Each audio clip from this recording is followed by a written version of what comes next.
2 Reis capítulo 12, fala sobre a restauração do templo. Vamos lá, pastor. No 7º ano do reinado de Jeú de Israel, Joás se tornou rei de Judá.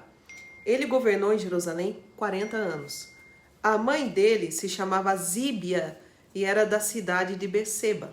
Durante toda a sua vida, Joás fez o que agrada a Deus. Olha aí, pastor, até que enfim alguém, né? Contudo, o Senhor, pois o sacerdote Joiada o aconselhava. No entanto, os lugares pagãos de adoração não foram destruídos. Você vai ler no NTLH mesmo? Só para que a gente sabia aqui, porque a gente está na NVI, você está no NTLH. Gente, agora que eu vi que está aqui A pastora está lendo uma outra versão, daí você deve estar olhando e falando, meu Deus, né? Por que na minha Bíblia não tá essas palavras, né? Então, só para a gente ter um sincronismo aqui, né? Vamos... Contudo, tudo de NVI, Nova Versão Internacional. Os altares idólatras não foram derrubados.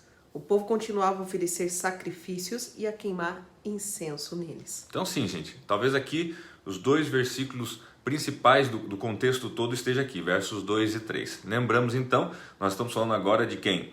Tá identificando, né? No 7º ano do reinado de Joás. Então, agora o rei é Joás, tá? Ele, fala o nome da mãe dele, enfim, ele faz o que o Senhor aprova, né? Então, parabéns para ele, Lembrando né? que Joás foi o menino que ficou escondido dentro do templo. Exatamente. Né? Ele ficou escondido. Se safou da morte, né? Ele foi escondido com 1 ano de idade, né? E daí ali ele permaneceu 6 anos escondido e daí se tornou rei com 7 anos. Com 7 anos.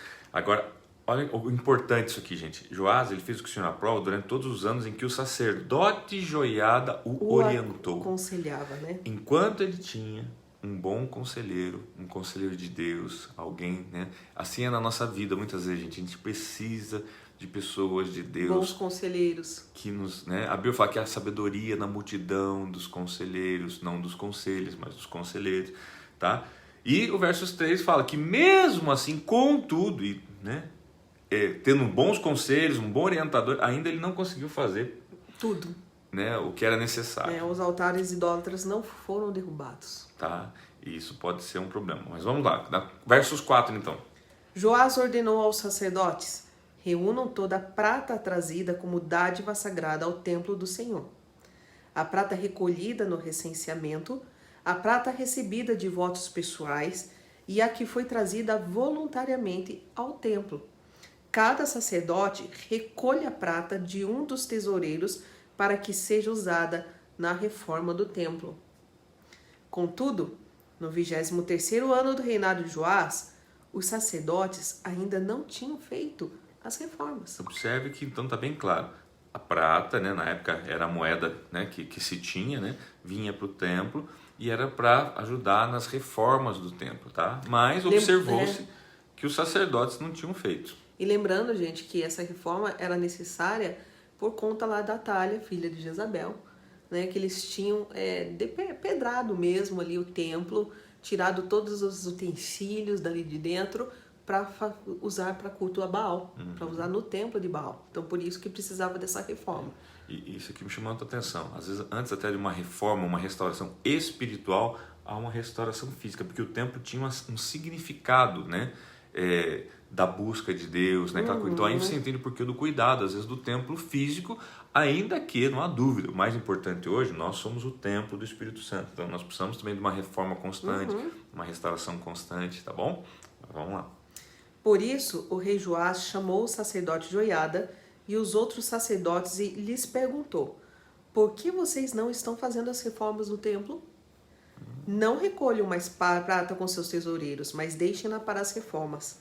Os sacerdotes concordaram em não mais receberem nenhuma prata do povo e em não serem mais os encarregados dessas reformas.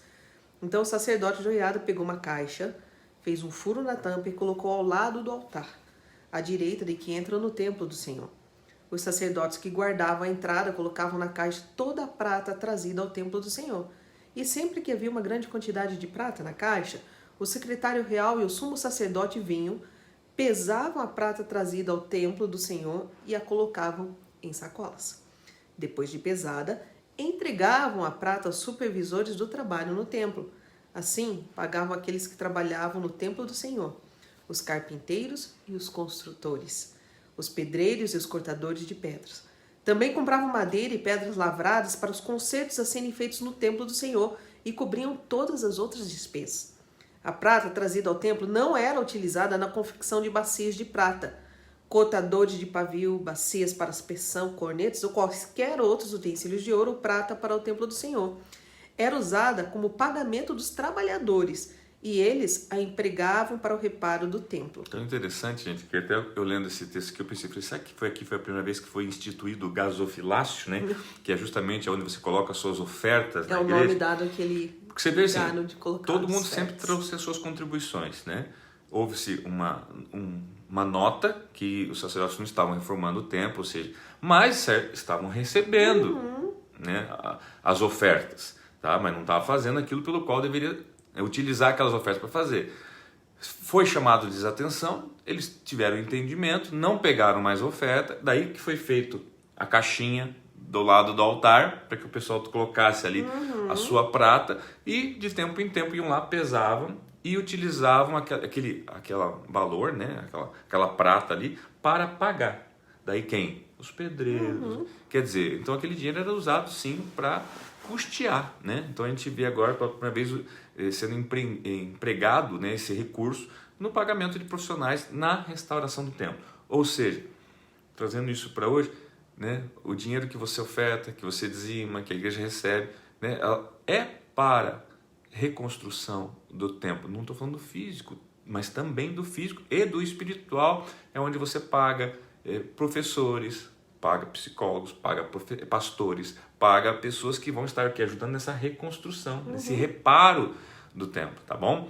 E vamos lá que ainda tem mais coisa. Não se exigia prestação de conta dos que pagavam os trabalhadores, pois agiam com honestidade.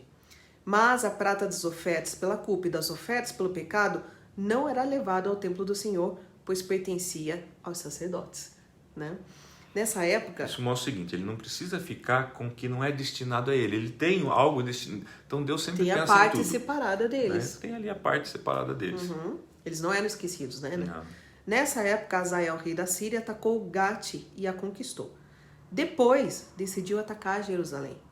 Então Joás, rei de Judá, apanhou todos os objetos consagrados por seus antepassados Josafá, Jeorão e Acasias, reis de Judá, e os que ele mesmo havia consagrado, e todo o ouro encontrado no depósito do templo do Senhor e do palácio real, e enviou tudo a Hazael, rei da Síria, que assim desistiu de atacar Jerusalém.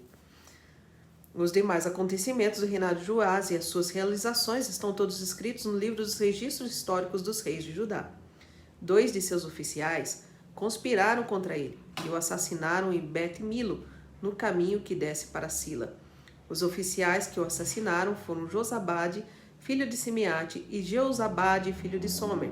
Ele morreu e foi sepultado junto aos seus antepassados na cidade de Davi, e seu filho Amazias foi o seu sucessor. Então o que a gente vê aqui, pastor? A gente vê, né, um menino que foi criado no templo, escondido no templo, assumindo o seu reino, sendo orientado por um sacerdote, por Joiada, que enquanto orientou e ele ouviu, né, tudo estava indo bem, tá? Mas agora no final da vida a gente já vê, né, um rei, como é recorrente nos outros também, já se afastando de algumas coisas importantes. Por exemplo, onde que a gente vê que no final da vida dele ele se perde? Quando ele retira os utensílios do templo de ouro e tal, para quê? Para pagar o rei da Síria, para que ele não ataque. Exatamente. Né, o reino, né, o reino de Judá. E consegue, né, por um tempo, mas consegue. Porque assim, sempre é assim, né, gente? O dinheiro ele serve de tempo em tempo. Mas ele jamais poderia ter retirado, né, as coisas consagradas. Ele fala as coisas consagradas. Quando é consagrado é a Deus. Não tem como você pegar algo que é de Deus e dar para o homem. Tá? Então agora ele pega aquele ouro, né, aquele dinheiro que representado ali nos utensílios consagrados do templo, para mandar para o rei da Síria, para o Hazael, para ele não vir combater e destruir eles. Então assim, ele não confiou em Deus. E aqui a gente vê realmente a derrota dele, visto é que já na sequência tem um relato, né, daqueles homens que se levantaram e conspiraram e agora vem e mata ele, né, e assumindo agora Amazias, né, que é o seu sucessor. Ok? Se você quiser mais detalhes sobre isso, então, Crônicas 24, acho que do 7 ao 17, se eu não me engano, vai contar mais detalhada essa história, tá bom? Porque ali, o que acontece no final, gente? Depois que morre o Joiada, conselheiro, ele dá uma desviada geral. Porque, então, quer dizer, enquanto ele teve o conselheiro ali, o orientador dele. Foi todo legal, né? Então, tem, se vocês forem ver lá em 2 Crônicas, né? Depois da morte de Joiada, os líderes de Judá foram falar com o rei e lhe prestarem reverência. Ele aceitou o que disseram, tá? Então, abandonaram o templo do Senhor, o Deus dos seus antepassados, e prestaram culto aos postos sagrados e aos ídolos, né? E daí aqui também vai falar de coisas que o rei Joás não levou em conta que Joiada, pai de Zacarias, tinha sido bondoso com ele e matou seu filho. Este, ao morrer, exclamou: veja isto, Senhor, e faça justiça. Então, assim, quem assumiu no lugar de Joiada foi Zacarias, né, filho dele. E daí ele não se lembra disso, ele mata Zacarias. Isso está em Crônicas, tá, né? Isso está em Crônicas. E quando você vê aqui, ó, no verso 21, o pastor diz assim: os oficiais que o assassinaram, né, foram Josabade, filho de Simeate, e Jeozabade, filho de Somer. Então ele foi assassinado, né, por esses dois oficiais aqui, né? E é interessante que o significado do nome de Simeate e Josabade é Deus vê, Deus retribui. Então é como se Deus estivesse falando assim: eu vi o que você fez e estou retribuindo aquilo que você fez. Você interessante. Matou e será morto, né? Porque o significado desses dois nomes, né, ironicamente, é justamente isso: Deus viu, Deus retribuiu.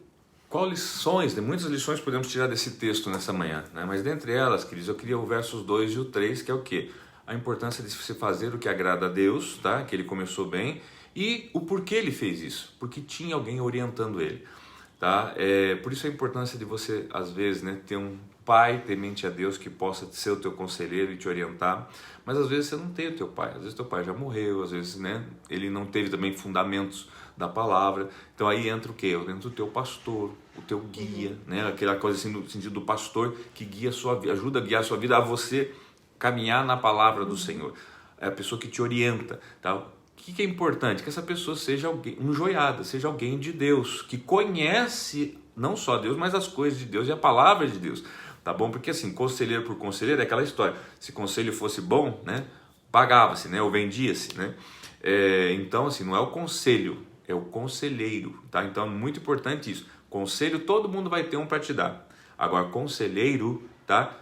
Que tem currículo, que tem história. Eu pontuo isso, irmãos, porque volto a dizer, qualquer um quer ser o seu conselheiro, ainda mais se você pagar todo bem. Todo mundo né? tem um conselho bom para dar. Agora, qual é o currículo desse conselheiro, né? Qual é a vida? O que é a vida deles? Qual é os frutos dele hoje está escrito? Então isso é importante você.